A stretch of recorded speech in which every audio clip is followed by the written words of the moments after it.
அப்ப மருமகளுக்கு பயப்படுறேன்னு சொல்றிய? அதெல்லாம் எதுவுமே இல்லை. நல்லா வச்சிருக்காளுங்க. 3 மருமகளும் நல்லா வச்சிருக்காளுங்க. பேத்தியிலும் நல்லா வச்சிருக்காளுங்க. நல்லா வச்சிருக்காளுங்க. ஓ, மருமக்களை மதிச்சு விட்டா படி கொஞ்ச நேரத்துக்குள்ள இப்பதான் ஆரம்பிக்குது. அதான் போய் சொல்லாம சொல்லு. சண்டை வந்திருக்கா இல்லையா? உனக்கு மூத்த மருமகளை தான் பிடிக்குமாம்ல? அப்படியா? ஆமா.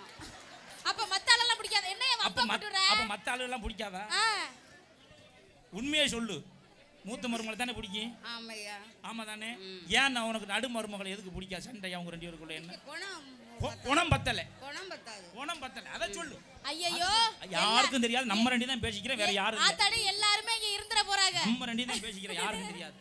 ஏன் நடுமரும உனக்கு அப்படி என்ன சோத்துல ஏதாவது விஷத்தை வச்சுச்சா? அதனால அவங்க தான் தனியா இருக்காங்க. எனக்கு சின்ன மருமக தான் ரொம்ப பிடிக்கும்னு பார்த்தேன். பெரிய மருமக 2 மருமக தான் எனக்கு பிடிக்குது. சரி, வாடு வேற யாருக்காளுங்க? ஐயோ, அப்ப நடுமருமக உனக்கு பிடிக்காது. சரி, இப்படி ஊர் உலகமே பாக்குறது இடத்துல போயிட்டு இப்படி நடுமருமக பிடிக்காது. 5-6 சேனல்ல வர போகுது. நாளைக்கு கல்ல தூக்கி தலையில போட்டுச்சுன்னா என்ன செய்வேன்? அதானே. எவ்வளவு எப்படியே கொண்டு போனா செத்து போனாங்க. நான் ஒரு கீரை குத்தி. யாரு?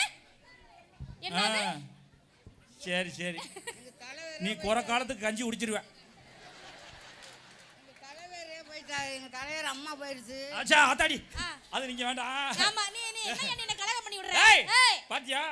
அது வயசுக்கு உட்கார்ந்துட்டு பேசுற சவுடாத பாத்தியா? ஆமா. இந்த வயசுல ஆளு இருக்குறாங்களா? கிட்டத்தட்ட 80 வயசு 90 வயசுல ஆளு இருக்கு. ஏய், என்ன எல்லாரையும் கைய கட்டற? எல்லாருமா கிளவி நீ வம்பு எடுத்துட்டு போயிராத. நீ அப்படி தான சொல்ற? டவுன் இருக்கு, தாங்க 2 கிடக்கு. அது சொல்றேன். சரி. அப்ப இத்தனை வயசுல இங்க உட்கார்ந்து சவுடால் பேசுறாங்கன்னா என்ன அர்த்தம்? எல்லாம் அன்னைக்கு சாப்பிடுற சாப்பாடு அப்படி. கம்பு, கேழ்வரகு, கேப்ப, கோதுமை அப்படி நல்லா சாப்பிட்டதனால இன்னைக்கு தடகாத்தமா உட்கார்ந்திருக்காங்க. இன்னைக்கு சாப்பிடுற சாப்பாடுல ஏதாவது சத்து இருக்கா? இல்லையா? உர உப்பை கொண்டே போடுறான், களக்கொல்லி அடிக்கிறான், பூச்சி மருந்து தெளிக்கிறான், தெளிச்சு அம்புட்டு எல்லாம் நோக்காடா போச்சு. அம்புட்டு நோய் வந்துருச்சு. அன்னைக்கு மாடு சாணி போடுச்சு, சாணியை கொண்டு வயல்ல ஓட்டா, வயல்ல நெல்லு முளைச்சிச்சு, கொள்ளு முளைச்சிச்சு, புல்லு முளைச்சிச்சு, எல்லாம் முளைச்சு. நம்ம சாப்பிட்டா எந்த நோயும் கிடையாது. இல்ல கம்மாயில் அது வாட்டுக்கு இந்த பக்கம் மாடு குளிக்கும், இந்த பக்கம் அவன் ஆம்பளையால் குளிப்பான், அங்கிட்டு பொம்பளையால் குளிக்கும். அந்த தண்ணியை தான் அள்ளி நம்ம குடிப்போம், எந்த நோயும் கிடையாது. இன்னைக்கு பியூரிஃபை வாட்டர்னு சொல்லிட்டு போயிட்டு தண்ணியை சுத்திகரிச்சு கொண்டாந்து குடுக்குறான். நம்ம மாடு குடிக்கிறான், முட்டியில எலும்புலாம் தேஞ்சு போயிருது. இவன் உர உப்பை போடுறான், அவன் பூச்சி மருந்து அடிக்கிறான், நெல்லு ஊரா எல்லாம் எல்லா சத்து சுகர் எல்லாம் ஏறி இப்ப கேன்சர் வருது, அது வருது, இது வருது, எல்லாம் வந்து சொல்லுது. சரி, உனக்கு என்ன வந்திருக்கு? எனக்கு என்னமா வருது? அது உனக்கு தேவையில்லை.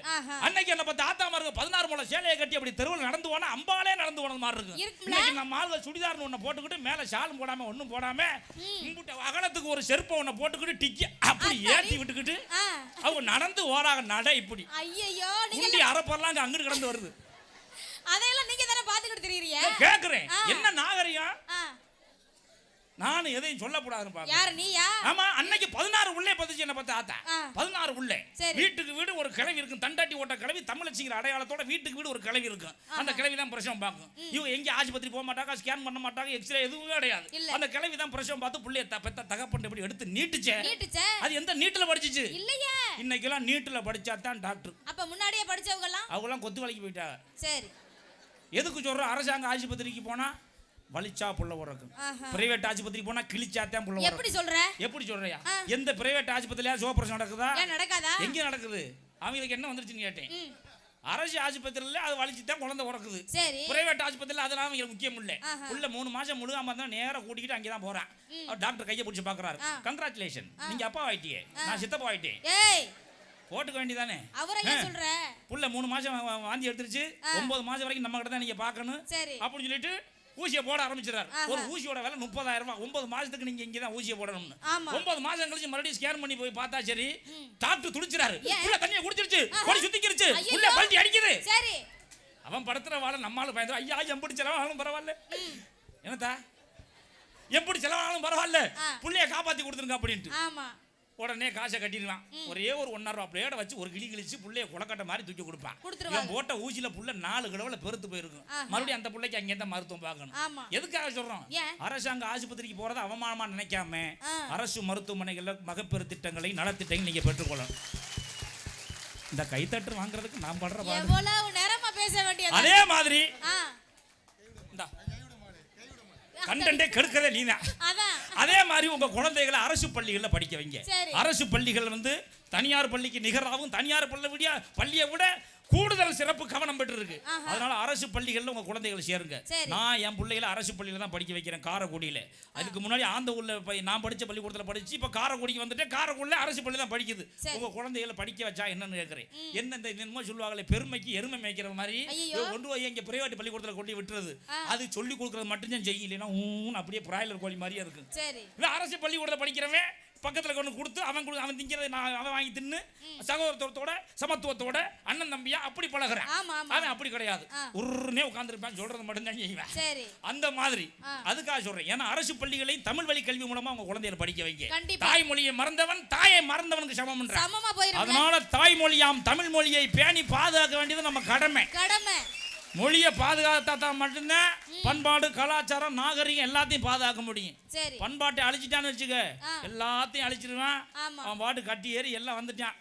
கால்வா வழியா வந்த பூரா இங்கதான் கிடக்குறான். தமிழை அழிக்கிறதுக்காக ஒரு கூட்டம் கங்கணம் கட்டிட்டு தெரியுது. அதனால தமிழ் மொழியை பேணி பாதுகாக்க வேண்டியது நம்ம கடமை அப்படின்னு ஊரா தான் சொல்லிட்டு வரேன். ஒரு உள்ள காதுல ஏற மாட்டேங்குது. போச்சு. ஒரு மனுஷன் எதுக்கடி குடிக்கிறான்? நீ எதுக்கு தையா குடிக்கிற? ஒரு மனுஷன் எதுக்கு குடிக்கிறான்? ஏன் குடிக்கிறான்? 24 மணி நேரமும் கைய ஒண்டி கர்ணம் பாயிர ஆம்பளை எதுக்கு குடிக்கிறான்? ஏன் குடிக்கிறான்? உடம்புல வலி, கை கால் குடைச்சல், பித்தம் கபம் அஜீரணம். இடுப்புக்கு கீழே புடிப்பு. இடுப்புக்கு கீழே புடிப்பு. அப்ப ஒரு மனுஷன் ஒரு குடும்பத்தை காப்பாத்துறதுக்காக உழைச்சு களைச்சிட்டு வர்ற மனுஷனுக்கு உடம்புல பல்ல வியாதி, மூச்சு பிடிப்பு, முதுகு பிடிப்பு, மார்புச்சளி, கெண்ட கால்ச்சனியை கிணத்து விட்டு போகல, பித்த கிருகிருப்பு, பியத்தின நெஞ்சடப்பு, செத்தா மசிறு வச்சு செலவுக்கு 50 வீசா. அப்ப ஒரு மனுஷன் குடிச்சிட்டு வரானா வீட்டுல இருக்கிற பொம்பளை என்ன செய்யணும்?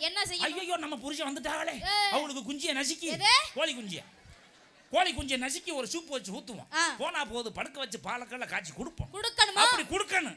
அதை விட்டு ஆளை கொண்டாந்து அடிச்சா என்ன அர்த்தம்? உன்னை அடிச்சா யாரையா கேக்குறது? என்னை அடிச்சா யார் கேக்குறது? ஒரு உள்ள கேட்கல. அடே அப்பா ஏப்பா அன்னைக்கு இலங்கையில் அடிக்கும் போது எல்லாரும் எங்க ஒண்ணிய ஏன்டா என் அண்ணன் அடிக்கிறா தம்பி அடிக்கணும் ஒருத்தன் கேட்கலையே. இல்லையே. அன்னைக்கு கேட்டிருந்தா இன்னைக்கு இங்க வச்சு அடிப்பானா? முடியுமா? எங்க போனாலும் நம்மளத்தான் அடிச்சு பழகுறான். அங்கிட்டு கர்நாடகா பக்கம் போகல அங்கே அணை கட்டி அடிக்கிறான், இங்கிட்டு கேரளா பக்கம் போகல அங்கே அணை கட்டி அடிக்கிறான். இப்படி எல்லா பக்கமும் நம்மளத்தான் அணை கட்டுறான்.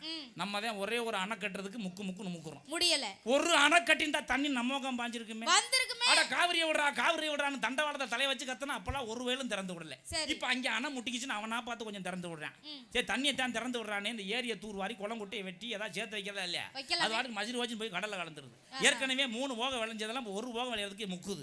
இப்படியே போச்சுன்னா சோத்துக்கு என்ன செய்யறது? என்ன செய்யணும்? சுப்பிரமணியை பிடிச்சிக்கிட்டு ஊருக்கு தான் போகணும்.